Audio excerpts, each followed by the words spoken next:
Have you ever made a mistake that you wish you could go back and change? Let's be honest, we all have. Maybe it's something you said, something you did, or a decision that you made that you still think about today. And the hardest part isn't always what happened. Sometimes the hardest part is the voice in your head afterward. The voice that says, you messed up, you're not good enough, you'll never change, God can't use someone like you. But today, I want to remind you of something. You are not your worst moment. Your mistakes may be a part of your story, but they do not have the power to become your identity. Because when God looks at you, He doesn't just see your failures. He sees your purpose. He sees your potential. He sees who you are becoming. One person in the Bible who shows us this is Peter. Peter was one of Jesus' closest disciples. He walked with Jesus, saw miracles, and heard His teachings firsthand. Peter was the type of person who was confident. He believed he was ready for anything. At one point, Jesus told His disciples that difficult times were coming. Peter responded by saying he would never leave Jesus. He said that even if everyone else walked away, he would stand with Him. But when the pressure came, Peter did something he never thought he would do. 3 different times people asked him if he knew Jesus, and 3 different times Peter denied Him.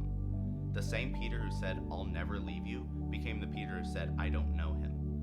Imagine how he must have felt afterward. The shame, the regret, the disappointment in himself. Maybe he thought, how could Jesus ever use me again after what I did?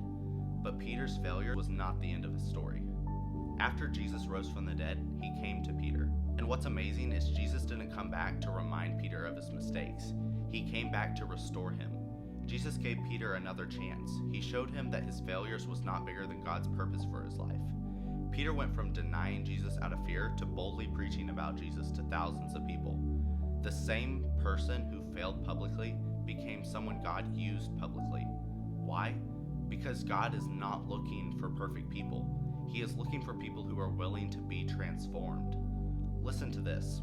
James 1:21 says, Therefore, get rid of all moral filth and the evil that is so prevalent, and humbly accept the word planted in you, which can save you.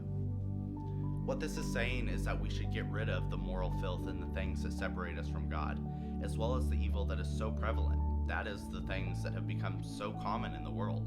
When we do that, we are set apart from what everyone else is doing, and our lives reflect something different in a world where those things are so common.